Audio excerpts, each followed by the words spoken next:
Swami Vivekananda merit coming scholarship কিন্তু এই বছর সকল স্টুডেন্টসরা পাবে না, এবং সেটি কেন পাবে না আজ তোমাদের আমি প্রমাণসহ দেখিয়ে দিচ্ছি। তো তোমরা প্রথমে আসবে স্বামী বিবেকানন্দ মেরিট কামিং স্কলারশিপের অফিসিয়াল ওয়েবসাইটে, এবং এখানে এসে তোমাদের অ্যাবাউট অপশানে ক্লিক করতে হবে। অ্যাবাউট অপশানে ক্লিক করার পরে তোমরা নিচের দিকে গেলে দেখতে পাবে বিভিন্ন কোর্সের এলিজিবিলিটি ক্রাইটেরিয়া, এবং সেখানে এসে তোমরা লক্ষ্য করবে ডিএলএডের জন্য কি এলিজিবিলিটি ক্রাইটেরিয়া দেওয়া হয়েছে। এখানে দেওয়া আছে at last 60% marks in HS oblique equivalent exam. তো এই বছরের জন্য ডিএলএডের জন্য যে এলিজিবিলিটি ক্রাইটেরিয়া দেওয়া হয়েছে তা হলো এইচএস পাস করতে হবে। তো এরপরে রেজিস্ট্রেশন অপশানে তোমরা যাবে। তোমরা রেজিস্ট্রেশন অপশানে গেলে এরকম একটি পেজ দেখতে পাবে। নিচের দিকে এসে তোমাদের ডিক্লেয়ার অপশানে ক্লিক করতে হবে।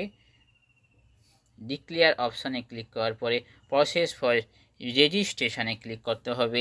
এরপর নোটিফিকেশান যে বক্সটি এটাকে ক্লোজ করতে হবে। নিচের দিকে এসে তোমরা দেখতে পাবে directorate of school education DSC starting in higher secondary school fresh অ্যাপ্লিকেশানে ক্লিক করতে হবে। ফ্রেশ অ্যাপ্লিকেশানে ক্লিক করলে এরকম একটি পেজ ওপেন হবে। তোমরা সবার উপরে দেখতে পাচ্ছ name of qualifying public examination. এখানে তোমরা যদি বিএ সিলেক্ট করো, এরপর নিচের দিকে তোমরা আসবে নেম অফ প্রেজেন্ট কোর্স। এখানে কিন্তু তোমাদের কোর্সের ঘরে ফাঁকা থাকবে, যদিও তোমরা এই সব ঘর পূরণ করে তারপরে নেম অফ কোর্সের অপশানে আসবে। তোমরা যদি এরপর এইচএস সিলেক্ট করো, আমি higher secondary oblique equivalent select করেছি, এটা যদি সিলেক্ট করো নেম অফ কোর্সে কিন্তু ডিএলএড অপশানটি চলে আসবে, তোমরা দেখতে পাচ্ছ। কিন্তু তোমরা যদি এমএ সিলেক্ট করো তাহলে কিন্তু এই অপশানটি পাবে না। দেখতেই পাচ্ছ যে নেম অফ কোর্সের ঘরে ফাঁকা দেখা যাচ্ছে, কোনো কোর্সের অপশানে আসছে না। তো এই বছর আমি যেটা অফিসিয়াল যে ফোন নাম্বার যেটি রয়েছে স্বামী বিবেকানন্দ স্কলারশিপের, ওখানে ফোন করে জানতে পারলাম যে এই বছর কিন্তু ডিএলএড যারা করছে তারা যদি গ্র্যাজুয়েশান করে কোর্সে অ্যাপ্লাই করে অথবা এমএ করে স্কলারশিপের জন্য অ্যাপ্লাই করে, তাহলে কিন্তু তারা অ্যাপ্লাই করতে পারবে না। তো এটি ছিল একটি সমস্যা। আগের বছর তোমরা কিন্তু এমএ অথবা গ্র্যাজুয়েশনের পরে অ্যাপ্লাই করতে পারতে, কিন্তু এবছর কিন্তু অ্যাপ্লাই করতে পারছো না।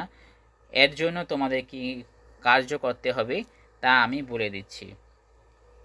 তোমরা নিচের দিকে আসলে একটু দেখতে পাবে সাপোর্ট ফর এসবিএমসিএম।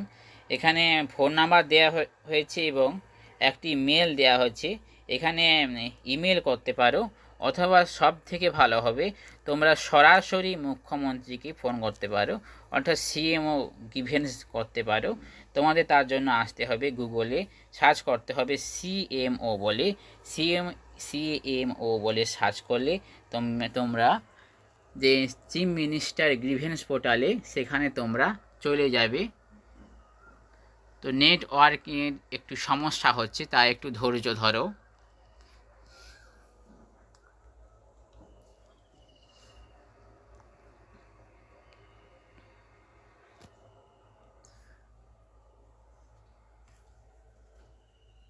এখানে সবার উপরে দেখতে পাচ্ছ একটি ফোন নাম্বার দেখা যাচ্ছে।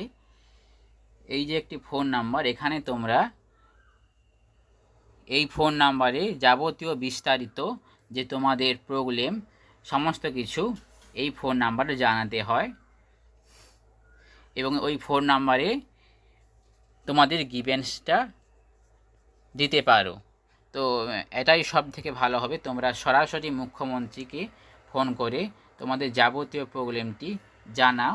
হয়তো সেখান থেকে খুব ভালোভাবে তোমাদের প্রবলেমের যে সমস্যা, তোমাদের যে অ্যাপ্লাই করতে যে প্রবলেম হচ্ছে তার সমস্যার সমাধান হয়তো হতে পারে।